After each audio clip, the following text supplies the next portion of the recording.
Aw tulo bɛ adamadenya ani yiriwa radio-so HDFM de Mankana. Ni aw ka kunnafoniw ye bamanankan na. Alamɛbaaw ani yantuma a y'aw bisimila aw ka dɔnkibaro kɛnɛ kana na bi kunnafoni bakurubaw la an bɛna kuma baɲumankɛtɔn Alifariku a n'a dɛmɛbagaw u ye dɛmɛ ta k'a ɲɛsin min ye ferenteni maa 500 bɔɲɔgɔnko ma Mali kurukara kɔnɔna na an na kuma o kan bi dɔnkibaro kɔnɔna na ni o tɛmɛna ka bɔ yen an na taa Kayikaw fɛ yen nɔ ɲɔgɔn dɛmɛ ani kɛrɛfɛdɛn kɛlɛli kalo ale baaraw kurunbɔ kari hukumu kɔnɔna na min ye jama ɲɛmaw olu bɛɛ lajɛlen kɔni ɲɔgɔn sɔrɔ ni ka se ka min ye ni kalo belebeleba in ka se ka o ɲɛnamaya an na kuma o fana kan bi dɔnkibaro kɔnɔna na ninnu de ye bakurubaw ye dɔwɛrɛ b'an bolo ka fara minnu kan sɔɔni an bɛna kunna sirilen bɔ a y'aw danse dɔnkibaro kɛnɛ kana na.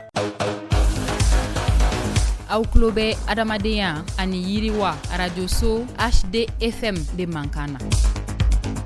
Tibarikala a y'aw bisimila kokura dɔnkibaro kɛnɛ kana na i n'a fɔ an bɔra k'a fɔ kunnafoni daminɛ la cogoya min na baɲumankɛtɔn Alifariku n'a dɛmɛbagaw olu y'u tɛgɛ di ɲɔgɔn ma ni ka dɛmɛ ta k'a ɲɛsin an ka jamana ferenteniw mɔ maa minnu ni u somɔgɔw kɔni tɛɲɛna u ka dɛmɛw bɛ tali kɛ kɛnɛya ka taa se kalanko ale ta fan fɛ dɛmɛ sera denmisɛnninaka min kɔni ma o ye maa 500 bɔɲɔgɔnko ye min musaka bɛ taa jɔ sɛfɛwari miliyɔn 30 bɔɲɔgɔnko kɔni na min ye ni kɛnɛ belebeleba in kɔni kana na baɲumankɛtɔn Alifariku ale maa ɲɛma ni ale Ibrahim Kɔntawo ye ale ye dantigɛliw kɛ ale ka dantigɛlikanw kɔfɛ min ye an ka jamana kɛnɛyako minisiriso ale tɔgɔla min ye conseil technique Sayon Dunbiya ye ale fana ye dantigɛliw kɔni kɛ ni ka jira k'a fɔ ko ni dɛmɛ in ni bɛna jɔdaba de fa an ka jamana ferenteniw ye an bɛ taa Kayikaw fɛ yen nɔ ɲɔgɔn dɛmɛ ani kɛrɛfɛdɛn kɛlɛli kalo baaraw kurunbɔ kari la min kɔni senfɛ wulikajɔ belebelebaw kɔni kɛra ka se ka dɛmɛw kɔni ta ka ɲɛsin baɲumankɛtɔn ale caman kɔni ma ani faraɲɔgɔnkan jɛkulu kɔni ma dɛmɛ minnu bɛ tali kɛ balo ani ka taa se motow kɔni mɔ min ye faraɲɔgɔnkan jɛkulu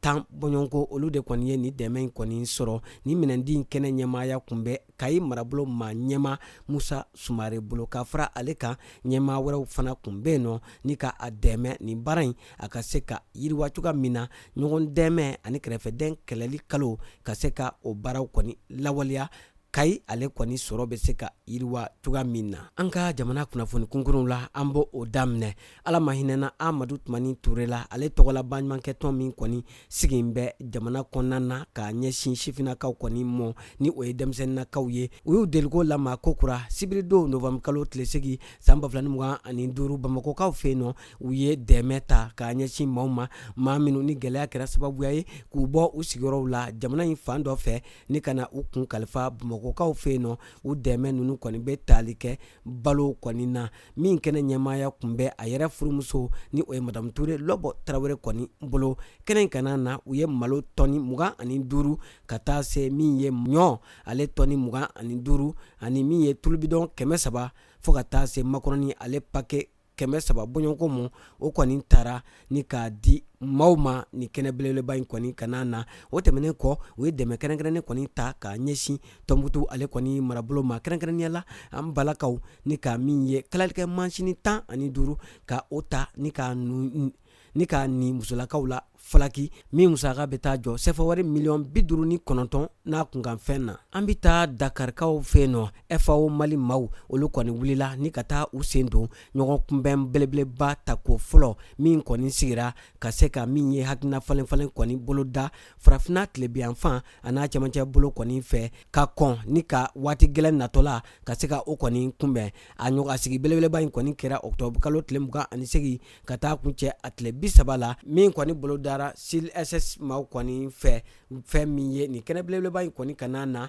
jɛkuluba damadɔ ye ɲɔgɔn sɔrɔ yen nɔ FAO ka taa se PAM ani OCHA ma ninnu bɛɛ lajɛlen taara nin kɛnɛ belebeleba in kan ka se ka hakilinaw kɔni falen ni ka musakakow ka se ka olu kɔni bolo da ani ka kɔn ka waati gɛlɛn natɔla ka se ka lasɔmili kɔni kɛ o la ani ka fɛn kuraw kɔni bolo da waasa gɛlɛya minnu bɛ an ka jamana ninnu kɔnɔ o gɛlɛyaw olu bɛ se ka ban cogoya min na an bɛ taa an ka jamana cɛmancɛ bolo ale kibaraw kɔni na min ye maa 150 bɔɲɔgɔnko kɔni bɛ yen nɔ kalanbulon dayɛlɛla k'a ɲɛsin u ma Mopti, Bayangara ani Douanza fɛn min ye ka se ka u kalan sɛgɛsɛgɛli ale kɛcogo ɲuman na min ye ka se ka denbayaw ka se ka olu kɔni jateminɛ. Projet min kɔni ye a boloda o de ye PAFEM maaw kɔni ye min kɔni ɲɛsinnen don an ka jamana commune 8 bɔɲɔgɔnko kɔni mɔ ka se ka o maaw kɔni jate ni ka se ka a hakɛ kɔni dɔn. Ni lakɔkɔli ninnu donna Direction nationale de la protection sociale et de l'économie solidaire maaw kɔni fɛ n'u kɔkɔrɔma donna UNICEF maaw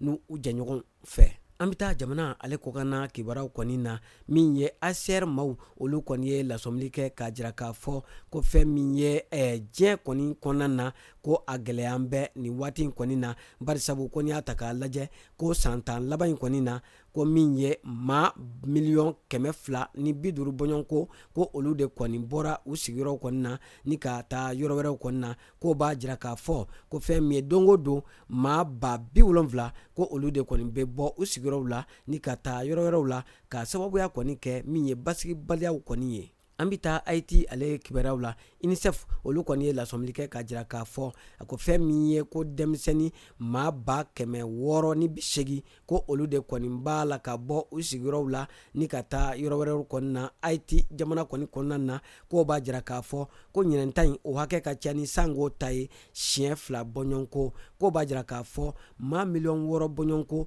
ko olu de mako kɔni bɛ buna adamadenya dɛmɛ la teliyala Haïti jamana kɔnɔna na. An bɛ taa Myanmar ale kɔni kibara kɔni na fɛn min ye ko n'i y'a ta k'a lajɛ an bɛ waati min na ko sisan fɛn min ye ko gɛlɛya a bɛ maa 20,000,000 bɔɲɔgɔnko de kɔni kan minnu mako bɛ buna adamadenya dɛmɛ kɔni na ɲinɛnsa in kɔni kɔnɔna na fɛn min ye ko kɔngɔjugu ani minɔgɔjugu ko o kun dalen don maa 15,000,000 bɔɲɔgɔnko kɔni kan ka sababuya kɛ kɛlɛ ani min ye musakantanya kɔni ye. An bɛ taa Sudan ale kɔni jamana na diɲɛ tɔnba ONU ale kɔni ye tanan gosi k'a ɲɛsin diɲɛma bɛɛ lajɛlen ma ka kɛ ni Sudan jamana ale kɔni kɔnɔna na yɔrɔ min bɛ yen nɔ ni an k'a ma ko El Fasher ni o kɔni minɛna u ka marifata jɛkulu kɔni fɛ ni o ye force de soutien rapide maaw kɔni ye ko a kɛra sababuya kɔni ye ni ka fɛn min ye gɛlɛya jugu ka o kɔni ta ka buna adamadenw kɔni sɛgɛrɛ min ye Sudan ale kɔni jamana kɔni kɔnɔna na min ye diɲɛ tɔnba Nations Unies olu ka conseil spécial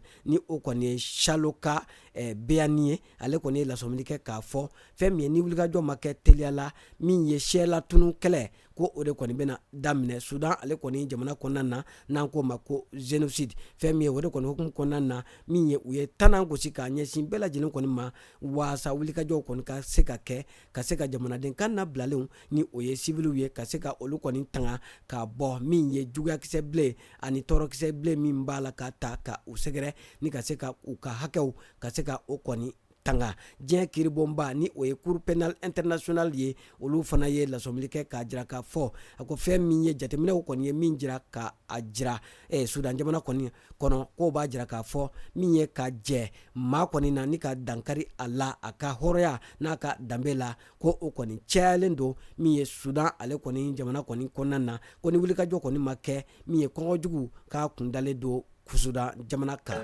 An lamɛnbaaw an b'aw bɛɛ lajɛlen fo ka bɛɛ lajɛlen waleɲuman dɔn ni ne kun ye aw ka dɔnkibaru ye min lasera aw ma aw balimakɛ n'aw denkɛ Idrissa Badimi fɛ maa min tɛgɛ bɛ nɛgɛw la o ye Salimu Jwara ye a k'an bɛɛ waati wɛrɛw la.